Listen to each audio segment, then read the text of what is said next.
그림을 먼저 한번 보실까요? 그림. 이 그림은 성 베드로 성당에 있는 미켈란젤로가 조각한 피에타 상입니다. 예수님이 돌아가신 후에 그의 시신을 안고 있는 마리아 상을 보여주고 있는 모습입니다. 근데 좀 이상하죠? 팔이 부러져 있고 눈과 코가 심하게 훼손되어 있습니다.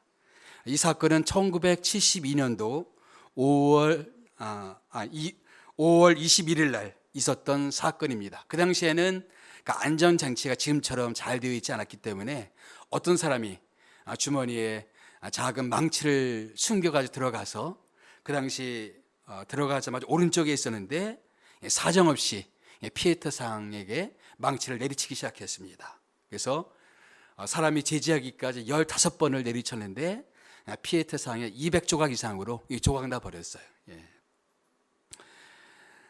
이 모습이 전 세계에 방영됐을 때 전 세계에 있는 미술을 좋아하는 분들은 경악을 금치 못했죠. 그리고 그들 마음속에 이런 질문이 생겼습니다. 과연 이 피에타 상은 복원될 수 있을까?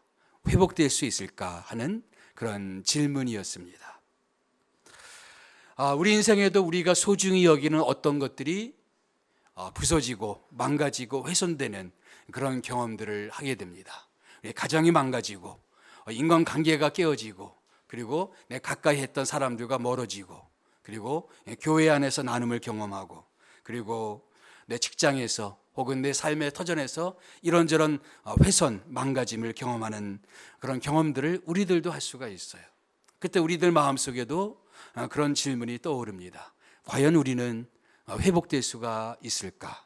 우리 가정은 정말 회복될 수가 있을까? 우리 교회는 정말 회복될 수가 있을까? 내 인생은 정말 회복될 수가 있을까? 내 꿈은 회복될 수가 있을까? 그런 질문을 던지게 됩니다.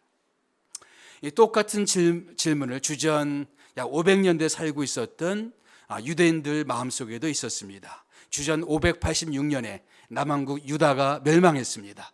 바벨론 제국에 의해서 망해서 나라는 망했고 성전은 파괴되었고 수많은 사람들은 바벨론으로 포로로 잡혀갔습니다. 바벨론의 포로 생활하던 유다민들의 마음속에도 동일한 질문이 있었어요. 우리는 회복될 수가 있을까? 나라는 망했고 성전은 파괴됐고 아무것도 남아있지 않은 이 상황인데 우리들은 회복될 수가 있을까? 그런데 하나님께서 오늘 이사야 말씀을 통해서 그들은 회복될 것이라고 말씀하고 계십니다. 26절 말씀 다 같이 읽어보실까요? 시작. 그의 종의 말을 세워주며 그의 사자들의 계획을 성취하게 하며 예루살렘에 대하여는 이르기를 거기에 사람이 살리라 하며 유다 성읍들에 대하여는 중건될 것이라 내가 그 황폐한 곳들을 복구시키리라 하며.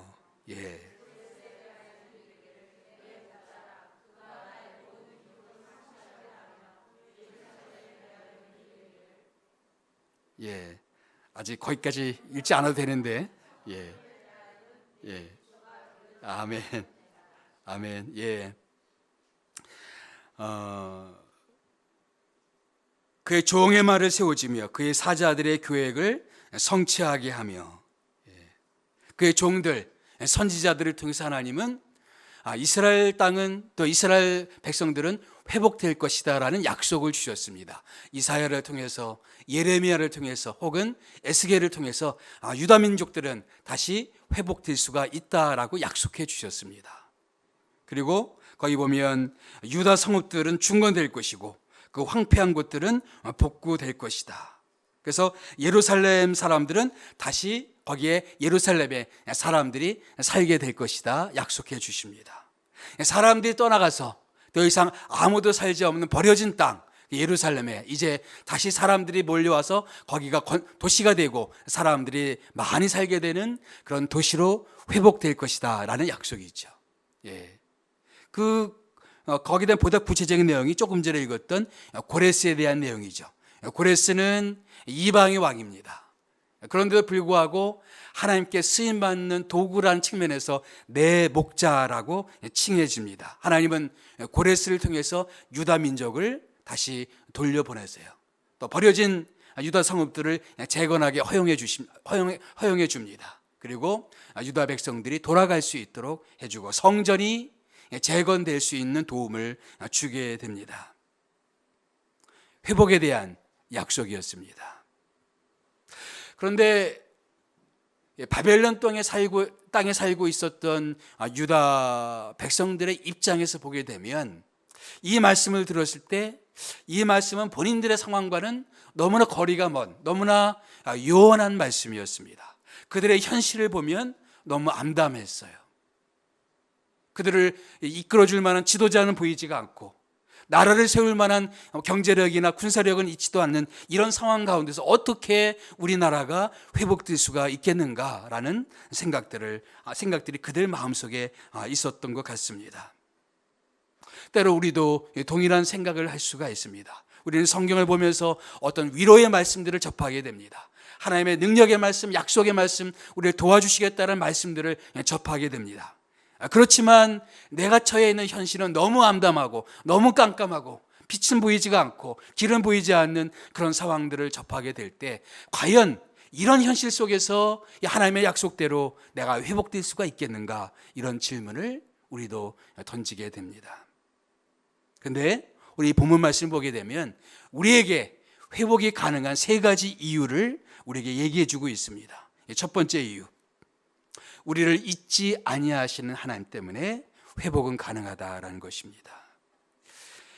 연예인들이나 정치인들이 가장 두려워하는 것 중에 한 가지가 잊혀짐에 대한 두려움이라고 합니다. 지금은 인기가 있고 혹은 인기 좀 지난다 할지라도 나는 이제 사람들에게 영원히 잊혀지는 것은 아닐까 하는 그 두려움이 연예인들, 정치인들 사이에는 있다고 합니다. 이게 비단 연예인이나 정치인들만의 문제는 아닌 것 같습니다. 우리들도 그런 잊혀짐에 대한 두려움들이 다 있습니다. 또 바벨론 땅에서 포로 생활하던 유다민들의 마음속에도 동일한 그런 두려움이 있었을 것입니다. 하나님이 우리를 잊고 계신 것은 아닐까? 우리들 마음속에도 그런 마음들이 있을 수가 있어요. 우리가 너무 힘들고 어려운 시기를 지나다 보면, 그리고 마치 하나님께서 나에 대해서 침묵하시는 것 같은 그런 현실을 접하게 되면, 그리고 내 인생은 너무나 깜깜한 그런 시간들을 보내게 되면 하나님이 나를 잊으신 것은 아닐까, 그런 생각들을 갖게 됩니다. 근데 21절에 뭐라고 되어 있어요? 다 같이 시작. 야곱아, 이스라엘아, 이 일을 기억하라. 너는 내 종이니라. 내가 너를 지었으니 너는 내 종이니라. 이스라엘아, 너는 나에게 잊혀지지 아니하리라. 주님은 우리에게 말씀하십니다. 너는 나에게 잊혀지지 아니하리라. 아마 바벨론 땅에 살고 있던 많은 사람들의 마음속에 우리는 잊혀지는 게 아닐까 생각하고 있었는데, 하나님께서는 말씀하기를 너는 잊혀지지 아니하리라. 이사야서의 다른 곳에 보게 되면 여인이 어찌 그 젖 먹는 아이를 잊겠느냐, 설사 그들이 잊는다 할지라도 나는 절대로 너희를 잊지 아니하리라 말씀해 주셨습니다. 하나님이 우리를 잊지 아니하고 계시다면 우리에게는 희망이 있죠. 하나님 우리를 잊지 아니하시고 우리를 기억하고 계시다면 우리는 다시 회복될 수 있는 가능성이 있습니다. 우리가 잘 알고 있는 복음성가 가운데 나를 지으신 주님, 이 찬양이 있습니다. 원제가 He knows my name, 그분은 나의 이름을 아시네, 그런 뜻입니다.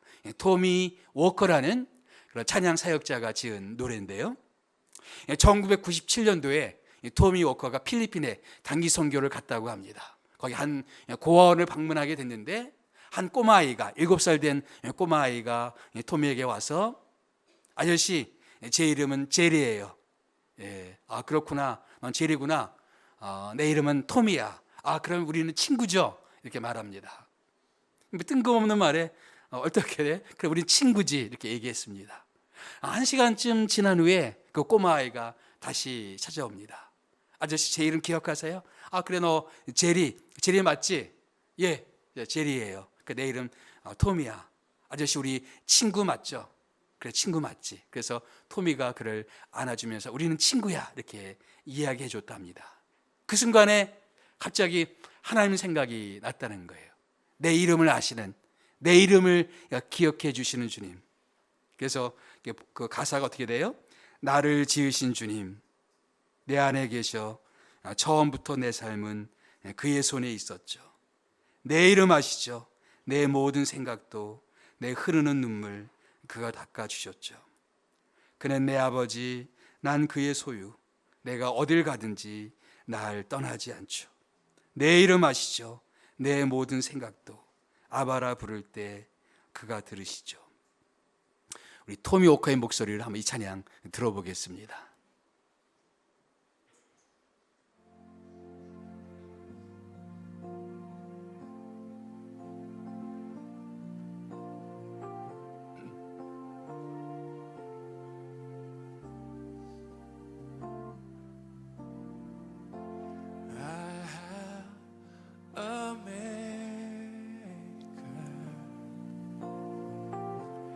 He formed my heart before even time began. My life was in His hand. And He knows my name. He knows my every thought, and He sees each tear that falls, and hears me when I call. Let's all sing. I have a Father. I have a Father. He calls me His own. He'll never leave me, no matter where I go. Oh, He knows my name. I'm so glad I can say He knows my every thought, and He sees each tear that falls, and hears me when I call. He knows me, He knows my name. Oh, He knows my name. He knows my every thought. He sees each tear that falls, and hears me when I call. And He knows your name.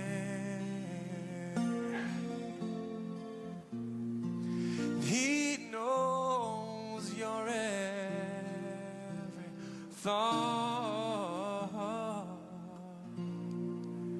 and He sees all those tears that fall, and He'll hear you when you call.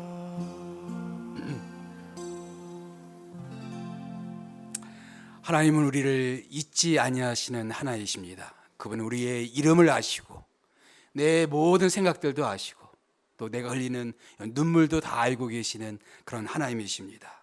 그분은 결코 우리를 떠나지 아니하시겠다 말씀하십니다. 내가 과연 너희를 버리지 아니하고 과연 너희를 떠나지 아니하리라 말씀하신 하나님이십니다. 그분께서 나를 잊지 아니하시고 계신다면 우리는 희망이 있어요. 우리는 회복될 수가 있는 것입니다.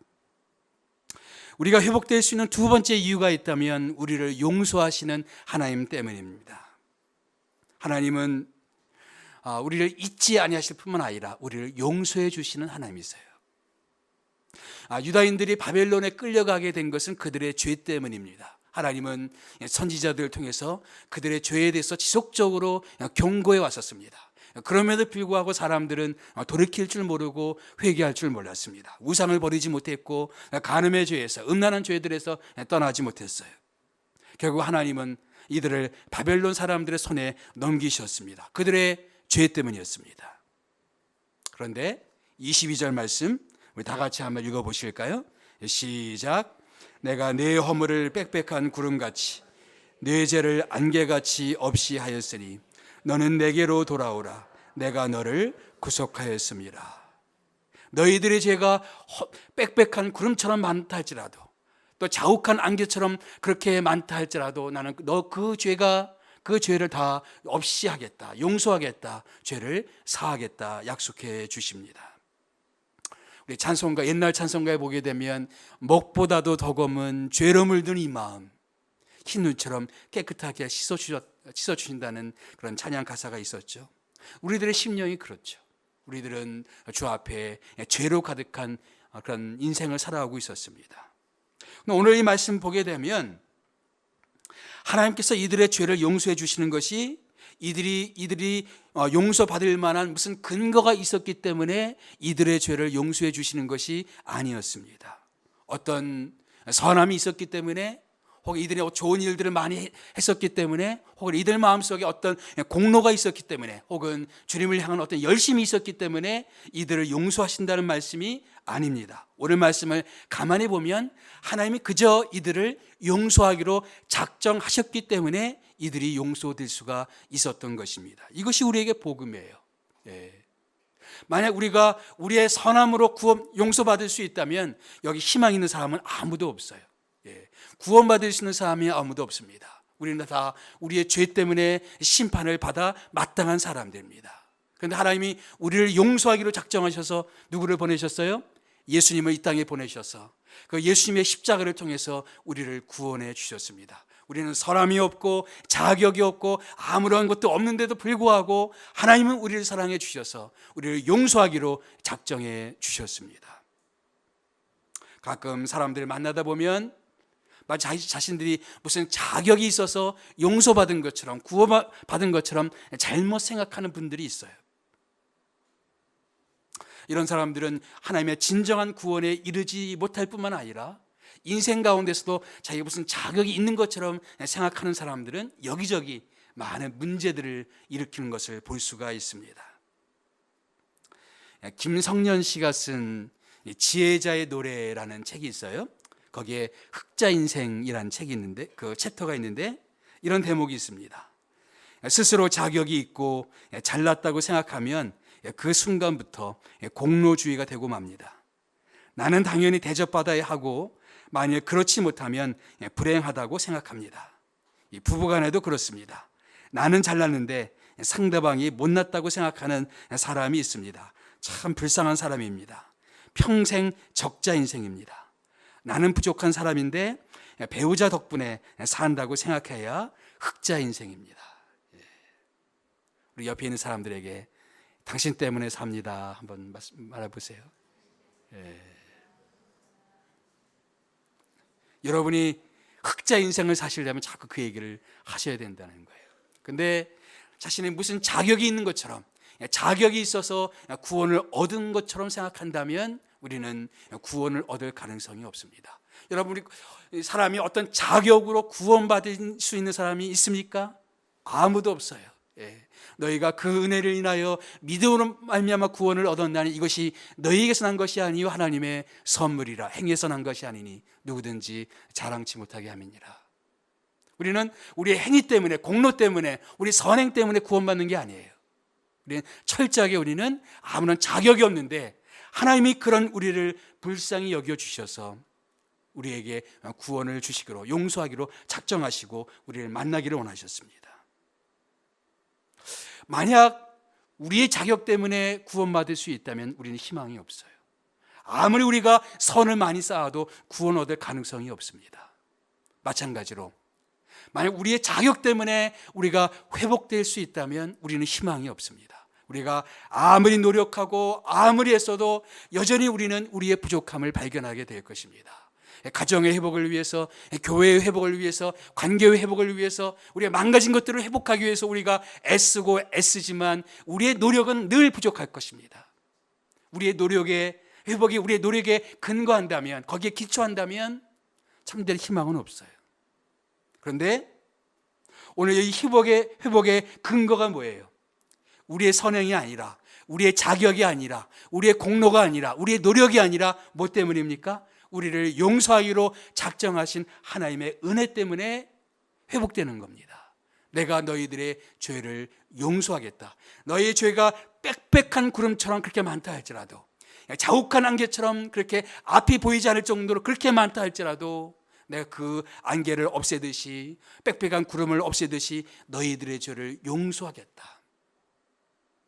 우리의 희망의 근거는 우리에게 있는 게 아니라, 사람에게 있는 것이 아니라, 어떤 다른 사람들에게 있는 것이 아니라 누구에게 있어요?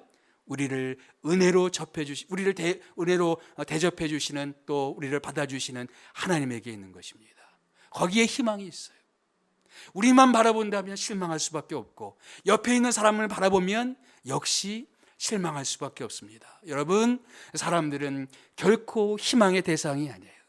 사람은 결코 의지의 대상이 아닙니다. 사람은 결코 신뢰의 대상이 아닙니다. 사람은 그저 사랑해야 될 대상이지 희망의 대상이 될 수도 없고 어떤 신뢰의 대상이 될 수도 없어요. 그들을 바라보면 우리는 언젠가는 실망할 수밖에 없습니다. 이 사람 믿었는데 실망할 수밖에 없어요. 이 사람은 그럴 줄 몰랐는데 결국은 실망할 수밖에 없어요. 누가 우리에게 희망을 줄 수 있어요?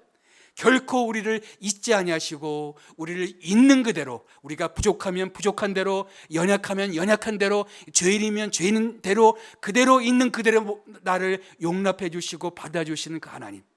그러면 희망이 있어요. 지금 내가 부족해도 하나님 나를 도와주실 수가 있어요.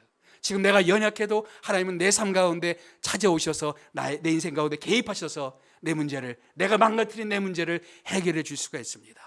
내가 완벽할 때까지 기다리는 하나님이라면 우리는 희망이 없지만, 내가 연약한데, 부족한데, 망가졌는데 그런 모습 그대로를 이해해 주시고 받아주시고 나를 찾아와 주시고 나를 도와주시는 하나님, 그런 하나님이기 때문에 우리는 회복이 가능한 것입니다. 세 번째 이유가 있습니다. 바로 우리를 통해서 영광받기 원하시는 하나님. 하나님은 우리를 통해서 영광받기를 원하시고 있습니다. 당신의 영광을 나타내기를 원하시고 있습니다. 우리 23절 말씀 다 같이 읽어볼까요? 시작. 여호와께서 이 일을 행하셨으니 하늘아 노래할지어다. 땅의 깊은 곳들아 높이 부를지어다. 산들아 숲과 그 가운데 모든 나무들아 소리되어 노래할지어다. 여호와께서 야곱을 구속하셨으니 이스라엘 중에 자기의 영광을 나타내실 것이므로다. 우리가 회복이 가능한 세 번째 이유가 있다면 바로 이거예요. 하나님 우리를 그냥 회복시켜 주시는 데에서 그치지 않고 우리를 통해서 뭐 하기 원하세요? 당신의 영광을 나타내고 당신의 영광을 부어주고 우리를 통해서 당신의 영광이 높이 드러나기를 원하시는 하나님의 영광을 드러내는 통로로 우리를 쓰기를 원하시는 것입니다. 하나님이 우리에게 그런 계획이 있고 그런 뜻이 있다면 우리는 반드시 회복될 것입니다. 내가 보기에는 계속해서 부족한 것밖에 없지요. 바벨론 땅에서 포로 생활하고 있는 이스라엘 사람들, 유다민들을 생각해 보세요. 그들은 그렇게 당하는 것이 쌉니다. 하나님이 얼마나 많은 선지자들을 보내주셨어요. 보내도 회개할 줄 몰랐어요. 돌이킬 줄 몰랐어요. 그들이 그런 처지에 있는 것은 너무나 당연합니다. 그런데 하나님께서는 그들을 불쌍히 여겨주시고 그들의 빽빽한 죄를 다 용서해 주기를 원하셨을 뿐만 아니라 그들을 회복시켜 주셔서 그들로 하여금 하나님의 영광을 드러내는 통로로, 도구로 그들을 쓰기 원하셨습니다. 그들에게 내 영광을 나타내리라. 설교 서두에 피에타상 이야기를 했죠. 깨어진 피에타상을 회복하기 위해서 바티칸 뮤지엄에서는 전 세계의 가장 유능한 복원 전문가들을 모읍니다. 7명의 사람들이 모였어요. 그리고 깨어진 조각들을 다 모았습니다. 다 모아보니까 아직 잃어버린 조각들이 많이 있었어요. 그래서 전 세계 신문 광고를 내서 인류의 양심에 호소를 하는 거죠. 예, 회복하려고 하는데 혹시 가져가셨으면 돌려주십시오. 다행히 다 돌려받았습니다. 어떤 사람은 미국에 있는 사람인데 그때 깨어진 그 사람이 피에타상을 깰 때 그 현장에 있었는데 한 조각 가져갔었어요. 그러니까 돌려보냈습니다. 또 이탈리아의 어떤 농부도 돌려보냈습니다. 그래서 다 수거한 다음에 사고 난 지 5개월 되는 10월 7일 1972년도 10월 7일에 드디어 복원 수술을 시작합니다. 그리고 11월 13일에 마지막 완성을 하게 됩니다. 그리고 그 다음에 1973년도 3월 25일에 완전히 복원된 이 피에타상을 공개했습니다. 사진 한번 보실까요? 예. 너무나 완벽하지 않습니까? 예. 지금 사람들이 성 베드로 성당에 가게 되면 옛날에 깨어진 조각들을 누가 상상하겠습니까? 완전히 회복되고 완전히 복원된 피에타상을 지금 보게 됩니다. 그리고 저것을 조각한 미켈란젤로의 그 작품성을 또 찬탄하겠죠. 피에타상은 예수의 어머니, 예수의 시신을 안고 있는 예수 어머니의 슬픔을 묘사한 것입니다. 이 피에타란 말이 라틴어로 슬픔 혹은 비탄이란 뜻입니다. 사실은 마리아의 생애가 비탄의 생애였습니다. 피에타의 생애였어요. 처음 천사가 임신 소식을 알려주었을 때, 처녀인 그가 아이를 낳게 된다고 했을 때 주변 사람들의 차가운 눈초리, 오해받을 거 생각하면 감당하기가 쉽지 않은 것이죠. 가늠하다 현장에 잡힌 여인처럼 돌에 맞을 수도 있는 일이었습니다. 자기의 정혼한 요셉이 자기를 정말 이해해 줄지 않을지 그것도 장담할 수 없는 상황이었습니다. 그럼에도 불구하고 마리아는 결국 그렇게 고백합니다. 예, 주의 여정이 오니 주의 뜻이 이루어지기를 바랍니다. 결국 마리아를 통해서 예수가 태어나시고 또 예수가 자라나서 성인이 되어서 어느 날 그 예수는 바로 마리아의 눈앞에서 십자가에서 못 박혀 죽습니다. 마리아의 생애는 참 아픈 생애였어요.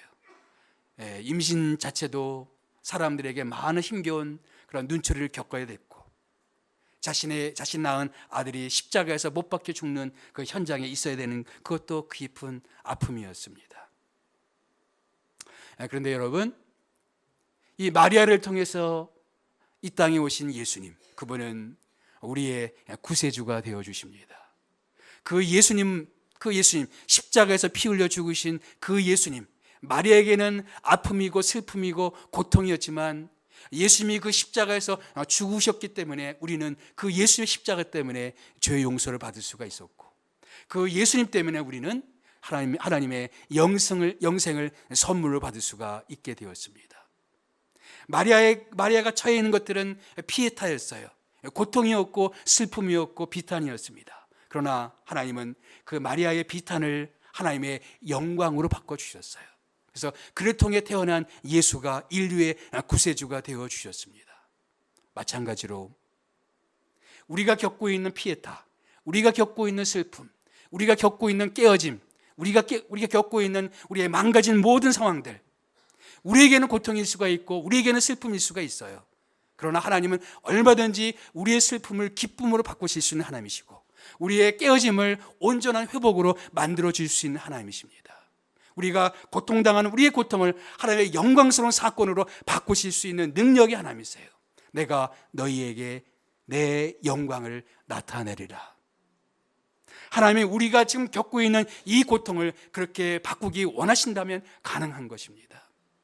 하나님 우리의 슬픔을 하나님의 기쁨으로 바꾸기 원하신다면 가능한 것입니다. 창세기 보게 되면 요셉이 형들에게 팔려나가죠. 나중에 요셉이 형들을 만납니다. 이때 요셉이 고백한 말이 당신들은 나를 해하려 하였으나 하나님은 그것을 선으로 바꾸셨습니다. 그랬죠? 그래서 야곱의 가족들을 다 보호하고 결국 그 보호된 가계를 통해서 메시아가 이 땅에 오셨습니다. 사람들은 나를 해할 수가 있습니다. 사람들은 나에게 상처를 줄 수가 있어요. 우리들은 인생 가운데 망가짐을 경험할 수도 있습니다. 때로는 깊은 피해타, 슬픔과 비탄을 경험할 수가 있어요. 그러나 하나님은 얼마든지 우리의 해를 선으로 바꾸실 수 있는 하나님이십니다. 여러분, 그런 하나님을 믿으시나요? 우리의 해를 선으로 바꾸실 수 있는 하나님, 우리의 비탄을 기쁨으로 바꾸실 수 있는 하나님, 우리의 상처를 영광으로 바꾸실 수 있는 그 하나님을 여러분 믿으시나요? 그런데 우리가 할 일이 있습니다. 우리 22절 말씀 다시 한번 읽어보겠습니다. 시작. 내가 네 허물을 빽빽한 구름같이 네 죄를 안개같이 없이 하였으니 너는 내게로 돌아오라. 내가 너를 구속하였습니다. 주님이 말씀하십니다. 내가 내게 돌아오라. 우리가 구원받을 때도 마찬가지죠. 예수님께서 이 땅에 오셔서 우리 죄를 위해서 십자가에서 죽으셔서 구원의 길을 마련해 놓으셨습니다. 그런데 누가 구원을 얻습니까? 믿음으로 주님께 나아가는 사람이 구원을 얻습니다.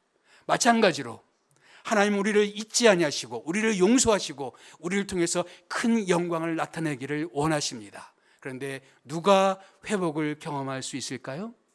주께 돌아오는 사람들이. 우리가 주님에게 멀어져 있다면 우리는 주님께 돌아가야 됩니다. 우리 기도 생활에 있어서 주님에게 멀어져 있다면 다시 기도를 회복해야 되고, 말씀에서 멀어져 있다면 다시 말씀으로 돌아가야 되고, 내 삶 가운데 예배가 멀어져 있다면 다시 예배를 회복해야 되고, 주님 앞에 돌아가야 됩니다. 내가 떠난 자리, 내가 멀어진 자리 다시 돌아가서 우리를 회복시켜 주기 원하시는 그 주님을 다시 만나게 되면 주님은 우리를 고쳐주실 것입니다. 회복시켜 주실 거예요. 다시 온전하게 영광스러운 모습으로 우리를 다시 만들어 줄 줄 믿습니다. 그런 온전한 회복이 여러분 모두에게 임하기를 주님의 이름으로 축복합니다. 기도하겠습니다.